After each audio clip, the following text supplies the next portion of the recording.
Hello Essex and welcome to today's literacy video. This is our last literacy video before we are back in school on Monday.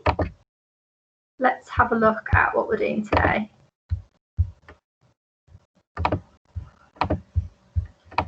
Right then, so from the majority of you yesterday, I received your first 3 paragraphs of August's diary entry.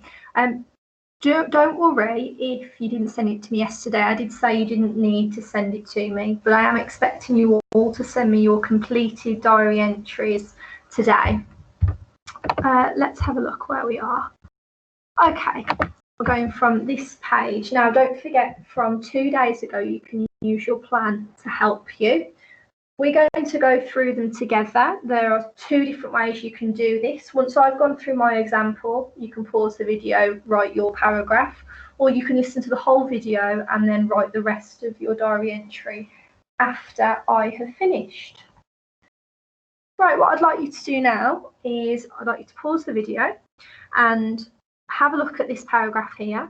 Let's see what devices you can spot from our toolbox. Right, then let's go through them. As soon as registration was over, that's a fronted adverbial there, I sprinted to my next lesson, which was English. What's that called? Which was English. That's a relative clause. Jack sat next to me, but nobody else did. What a shock. That's an exclamatory sentence. Mr. Brown is my English teacher. He seems cool. A dash has been used there to introduce my thoughts on my English teacher. During the lesson, fronted adverbial, he told us our precept for this month, which is about being kind rather than right, another relative clause. I know that school is going to be tough, but Mr. Brown's class filled me with hope that it won't be all bad. Eventually, fronted adverbial, it was lunchtime, and I tried to remain invisible in the lunch hall, despite noticing the stares from other kids. My table remained empty until a chatty girl called Summer sat down. For a brief moment, fronted adverbial, I forgot I was different. There's something that I want to point out to you about this paragraph. In fact, there's 2 things. Number 1, I picked up on this in quite a few of your plans. Some of you children are forgetting to put things like Mr. Brown and English as a capital letter. Remember, if it's a proper noun, it has to have a capital letter. There's another thing in this paragraph as well. I've said Mr. Brown is my English teacher. When we've been looking at diary entries and we've been talking about what tense we write in, we always say past tense. So why have I said Mr. Brown is my English teacher instead of Mr. Brown was my English teacher? Now, the reason why I've put that here is because Mr. Brown is always going to be my English teacher for the rest of the year.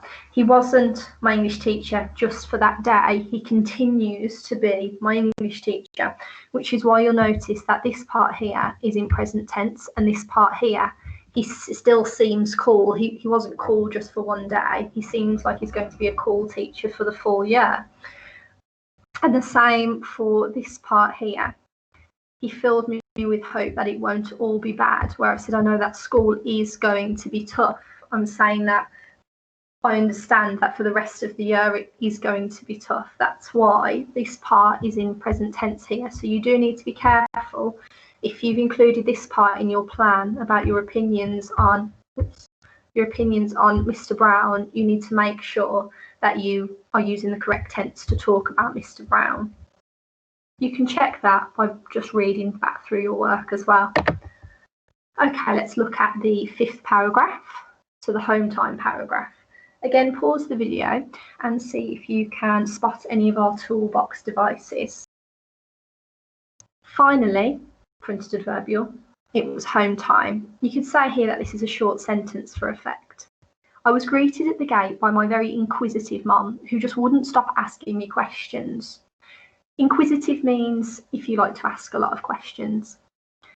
And you might also have noticed I've used a relative clause here using the relative pronoun who.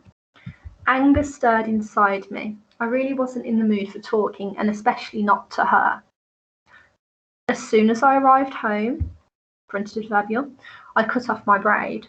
Via, for some reason, made a big deal about it and was really mad at me. This is parenthesis here, using the commas, because I could read this out as Via made a big deal about it and was really mad at me. What's it got to do with her? Rhetorical question. By bedtime, I was exhausted. Dad had a chat with me for a little while, and then Mum tried to read me some of The Hobbit. Suddenly, fronted adverbial, I'd also like to point out here that The Hobbit is in capital letters because it's the name of a book. Suddenly, my overwhelming emotions from the day bubbled over and I collapsed in tears. Hugging me tightly, fronted adverbial, Mum tried to make me feel better, but words can't fix my face. And now let's go on to the last paragraph. Okay, so once again, pause the video, read it through, see if you can spot any of our toolbox devices. Today was the hardest day of my life. So the short sentence there. I've always been different, but that was made 100 times worse by being surrounded by other kids who were all totally normal. Another relative clause. I'm ashamed of how I've acted with my family tonight. I know that they mean well, but they just don't know what it's like to be me. Thankfully, fronted adverbial, I really enjoyed Mr. Brown's class, and summer seems nice too. I'm really hoping that Julian leaves me alone and that the other kids get used to the way that I look. Fingers crossed that tomorrow will be better. Bye for now. Don't forget your sign off at the end as well. And remember that last paragraph, which you should have included in your plan, is all about the reflection of the day and then the hopes for going forward. Okay, thank you for listening, Year 6. I hope you found that useful. Remember what I said yesterday, please, about it being a hot task and that you need to make sure that you are doing it exactly the same as if it was a hot task in class. If you've got any questions, post them on the blog, and I really look forward to receiving your completed diary entries. Have a great day.